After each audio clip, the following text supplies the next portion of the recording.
Hello नमस्कार, जय हिंद, वंदे मातरम। आप देख रहे हैं जियो न्यूज और हम आपके लिए लेकर आए हैं देश दुनिया की आपके राज्य शहर की सिलेक्टेड काम की फटाफट बड़ी खबरें। लेकिन उससे पहले यदि आपने हमारे चैनल को सब्सक्राइब नहीं किया है तो चैनल को सब्सक्राइब करके बेल नोटिफिकेशन ऑन करें और इस वीडियो को ज्यादा से ज्यादा लाइक और शेयर करें। बड़ी खबरें देखने से पहले आपके लिए आज का सवाल, भारत के प्रथम प्रधानमंत्री कौन थे? Option A Lal Bahadur Shastri, option B Jawaharlal Nehru, option C Morarji Desai और ऑप्शन डी इंदिरा गांधी। इस सवाल का जवाब हमें कमेंट करें और आप किस राज्य और शहर की ज्यादा खबरें देखना चाहते हैं हमें कमेंट करके बताएं ताकि हम आपके राज्य शहर की ज्यादा खबरें दिखा सकें। चलिए अब देखते हैं आज की फटाफट बड़ी खबरें।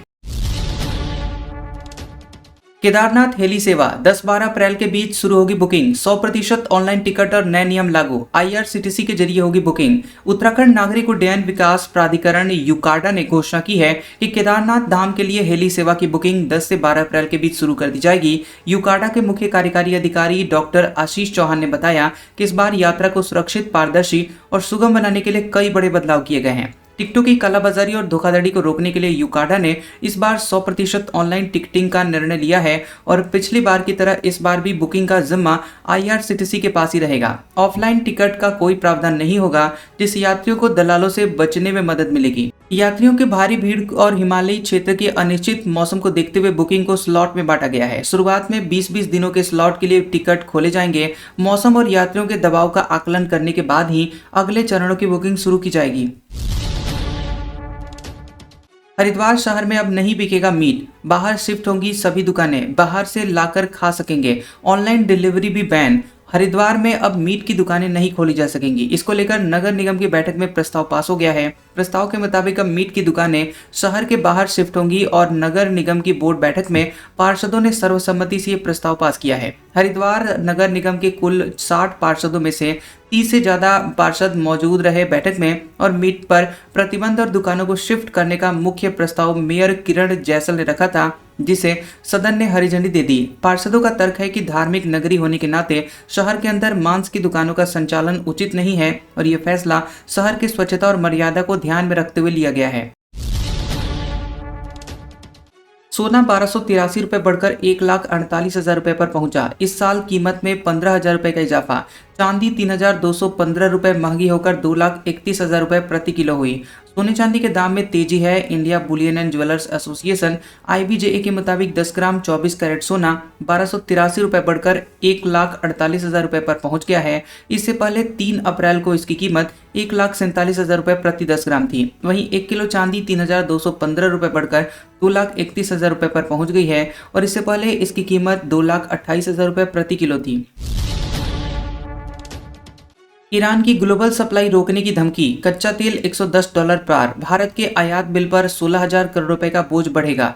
बढ़ सकती है इससे महंगाई। अमेरिका और ईरान के बीच बयानबाजी बढ़ने से कच्चे तेल की कीमतें फिर से $110 प्रति बैरल के पार चली गई हैं। अमेरिकी राष्ट्रपति डोनाल्ड ट्रंप की ईरान को नर्क बनाने की धमकी देने के बाद ईरान ने ग्लोबल सप्लाई ठप करने की बात कही है। इससे एक बैरल ब्रेंट क्रूड की कीमत $1.71 की बढ़कर यहां $110.74 पर पहुंच गई है। मार्केट एक्सपर्ट्स का कहना है कि अगर ये तनाव इसी तरह से जारी रहता है तो कच्चे तेल की कीमतें $150 प्रति बैरल जा सकती हैं। इसके अलावा अगर कच्चे तेल की कीमत में $1 की बढ़ोतरी साल भर बनी रहती है तो भारत का सालाना आयात बिल करीब 16,000 करोड़ रुपए बढ़ जाएगा।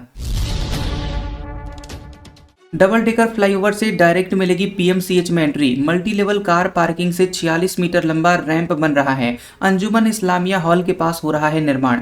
बिहार के पटना के अशोक राजपथ में बने डबल डेकर रोड की कनेक्टिविटी अब जल्द ही PMCH के मल्टी लेवल कार पार्किंग से होगी। इसके लिए पहला रैंप बनाने की प्रक्रिया शुरू हो चुकी है। ये रैंप अंजुमन इस्लामिया हॉल के पास बन रहा है, जो कि 46 मीटर लंबा होगा और यहाँ अप और डाउन रैंप दोनों ही बन रहे हैं। इसके निर्माण के लिए फाउंडेशन और सब स्ट्रक्चर का काम पूरा हो चुका है और अभी गार्डर लगाने का काम चल रहा है और छत की तैयारी भी की जा रही है। पार्किंग तक पहुंच के लिए 3 पिलर बनाकर उन्हें रैंप से जोड़ा जाएगा।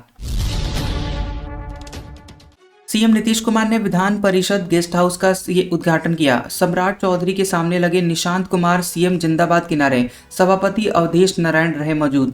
पटना में विधान परिषद गेस्ट हाउस का सीएम नीतीश कुमार ने फीता काटकर उद्घाटन किया। इसके साथ ही कैंटीन, पुस्तकालय और सामुदायिक केंद्र का भी उद्घाटन किया गया। उद्घाटन के बाद मुख्यमंत्री ने पूरे भवन का निरीक्षण किया और वहां की सुविधाओं को देखा। सीएम नीतीश ने कहा कि यह अतिथि निवास बहुत अच्छा है बना है और इससे विधान परिषद के सदस्यों को काफी सुविधा मिलेगी। गेस्ट हाउस के उद्घाटन के बाद नीतीश कुमार के सामने ही जदयू कार्यकर्ताओं ने निशांत कुमार सीएम जिंदाबाद के जमकर नारे लगाए। सीएम नीतीश कुमार मुस्कुराते हुए कार्यकर्ताओं का अभिवादन करते हुए आगे बढ़ गए। इस दौरान उनके साथ दोनों डिप्टी सीएम सम्राट चौधरी और विजय कुमार सिन्हा भी मौजूद थे। उनके साथ विधान परिषद के सभापति अवधेश नारायण सिंह भी उपस्थित रहे।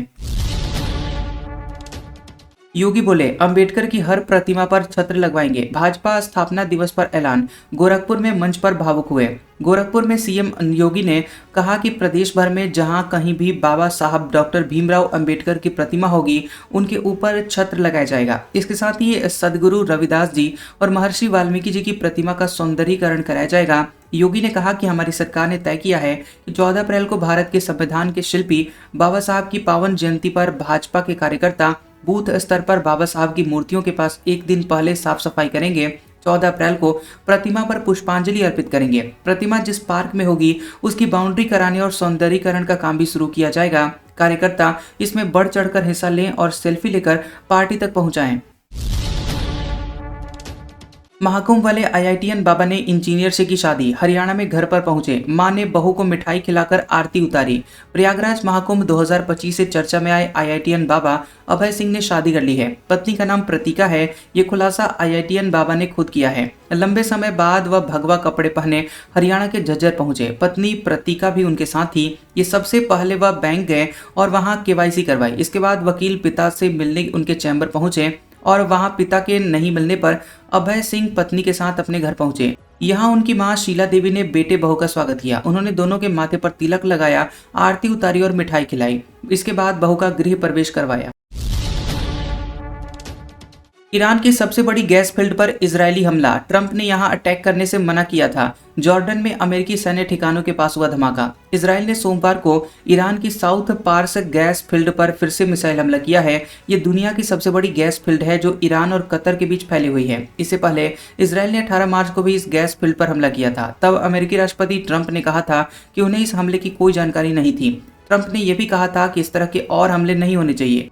वहीं अब जॉर्डन में अमेरिकी सैन्य ठिकानों के पास भी धमाकों की आवाज सुनी गई। रिपोर्ट्स के मुताबिक ये हमला अमेरिकी ठिकानों को निशाना बनाकर किया गया। 40 से ज्यादा उम्र के लोगों की डेटिंग ऐप पर बढ़ रही है सक्रियता। भारत के 2027 तक दुनिया का दूसरा सबसे बड़ा डेटिंग सर्विस मार्केट बनने की उम्मीद। देश में डेटिंग ऐप की लोकप्रियता बढ़ रही है। भारत दुनिया में तेजी से बढ़ते हुए डेटिंग ऐप मार्केट में से एक है। इंडस्ट्री सूत्रों के मुताबिक देश में डेटिंग ऐप्स के करीब 10 करोड़ से ज्यादा उपयोगकर्ता हैं। निवेश प्लेटफॉर्म स्मॉल केस की रिसर्च के मुताबिक भारत के 2027 तक दुनिया का दूसरा सबसे बड़ा डेटिंग सर्विस मार्केट बनने की उम्मीद है। खास बात यह है कि इन डेटिंग ऐप पर युवाओं के साथ ही 40 साल से अधिक उम्र के लोगों की सक्रियता बढ़ रही है। एडल्टरी को अपराध के दायरे से बाहर करने के बाद विवाहेतर संबंधों के लिए भी लोग डेटिंग ऐप पर जा रहे हैं। राघव चड्ढा का अंग्रेजी किताब से केजरीवाल पर तंज। इसमें लिखा है, बॉस से ज्यादा चमकने की कोशिश ना करें, उसे डर असुरक्षा पैदा होगी। राज्यसभा सांसद राघव चड्ढा ने आम आदमी पार्टी से चल रहे विवाद के बीच बिना नाम लिए अरविंद केजरीवाल पर निशाना साधा। चड्ढा ने अमेरिकी लेखक रॉबर्ट ग्रीन की किताब द 48 लॉज ऑफ पावर पढ़ते हुए फोटो शेयर की है। राघव चड्ढा ने किताब के पहले पन्ने की स्टोरी भी लगाई जिसमें लिखा है, मैंने पहला चैप्टर खोला। जिस पेज को चड्ढा ने शेयर किया है उसमें किताब में पहला कानून बताया गया कि अपने मालिक या बॉस से ज्यादा चमकने की कोशिश कभी न करें। हमेशा अपने से ऊपर के लोगों को ऐसा महसूस कराएं कि वे आपसे बेहतर और श्रेष्ठ हैं। उन्हें खुश करने और प्रभावित करने की कोशिश में अपने हुनर या प्रतिभा की जरूरत से ज्यादा प्रदर्शन ना करें। चैप्टर में आगे लिखा है कि अगर आप ऐसा करते हैं तो इसका उल्टा असर हो सकता है। उनमें डर और असुरक्षा की भावना पैदा हो सकती है। इसलिए अपने वरिष्ठों को वास्तव में जितने हैं उतने ज्यादा बुद्धिमान और प्रभावशाली दिखने दें। ऐसा करने से आप आखिरकार शक्ति और सफलता की ऊंचाइयों तक पहुंच सकते हैं।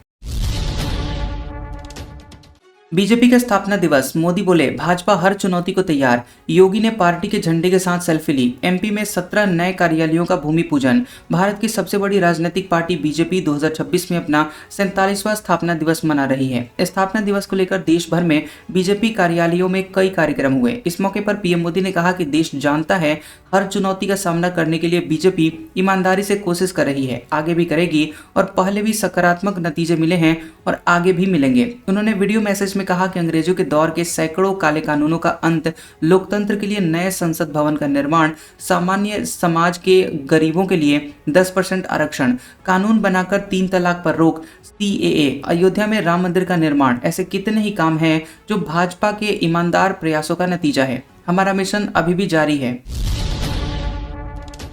केजरीवाल के किराए के वादे पर हाईकोर्ट ने आदेश पलटा, कहा मीडिया में दिया बयान लागू करवाने लायक नहीं, अब मौजूदा सरकार तय करे।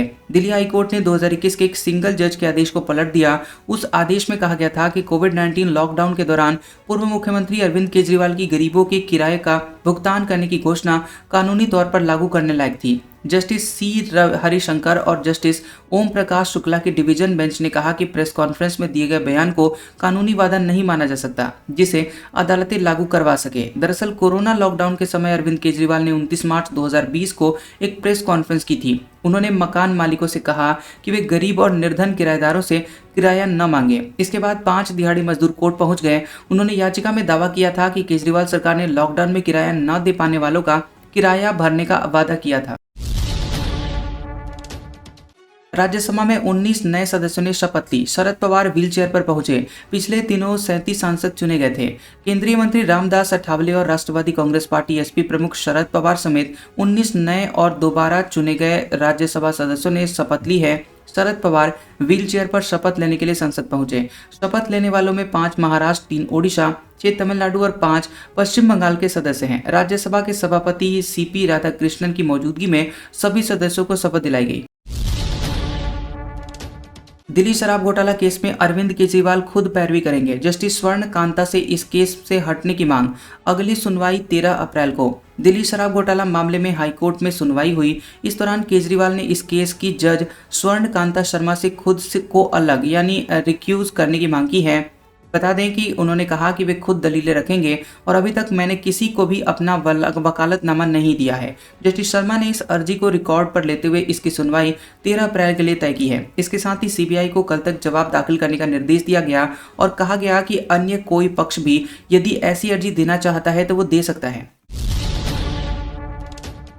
प्रियंका गांधी बोली, बीजेपी और LDF में सीक्रेट डील, इसलिए मोदी सबरीमाला चोरी पर चुप रहे।